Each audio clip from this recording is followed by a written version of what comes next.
Speaking of Beauty with Holly Fulger, I'm Holly, and I'm sitting here with a friend of mine, Cynthia Oredugba. Hi, Cynthia. Hi, Holly. How are you, love?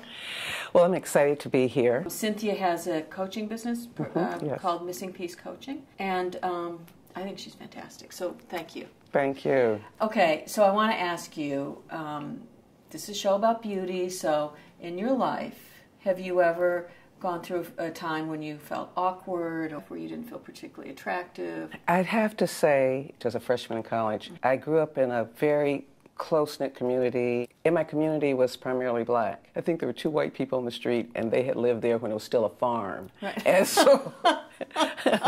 so, when I went off to college... Where'd you go to college? Miami University, Right. Oxford, Ohio.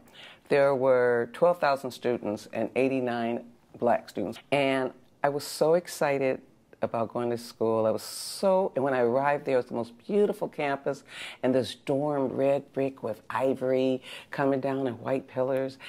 And my parents took me, we went to my room and we set up my things. We were first in the room, and my roommate came with her parents, and my dad invited them to join us for dinner. And they declined, and when I got back from dinner, she had moved out and said that she didn't want to be to room with a black person. And all of a sudden, I looked in the mirror, I saw this different person.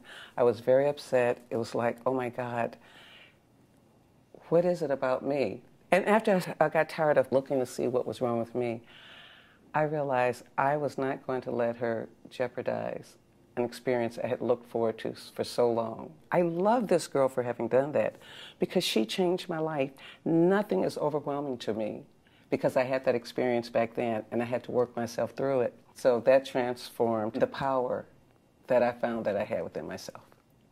Oh, that's extraordinary. How are you doing with the aging thing? I look at aging as growing, and my mind is actually absorbing more information and enjoying receiving it than when I was younger. Right. And then the other thing is that when I look in the mirror, see, I think God is so smart. If you notice that your vision starts dimming around 40, so you have to wear reading glasses to see, well, that's so you can't really see all the lines. Right. So as a result, if I don't put my reading glasses on, I still see that same young person. It's a coping mechanism. Absolutely. Who or what influenced your beauty perception? My grandmother. Her name was Wilhelmina. And I just thought that she was the most beautiful woman in the world. I could still see her using her Pond's cold cream to take off her makeup in the day, and her white shoulder cologne perfume that she wore.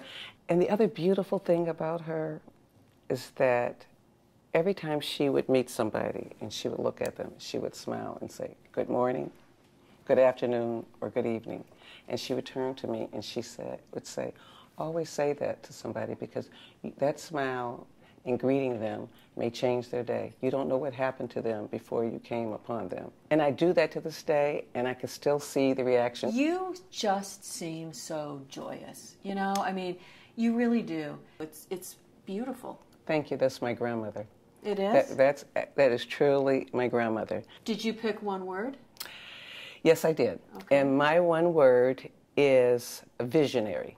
Oh, I love that. When you're a visionary, I think you always see possibilities. Oh, that's extraordinary. What I wanted to present with this show is how beauty comes in so many different forms, that it's not just a magazine where somebody is airbrushed and perfect.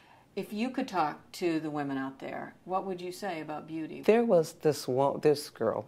She was physically the most unattractive if you looked at her, you know. But there was a light in her. And she had a sense of knowing who she was. And she had more dates than anybody.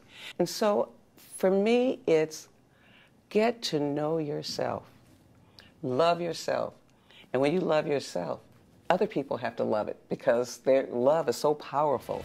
And that I learned from her.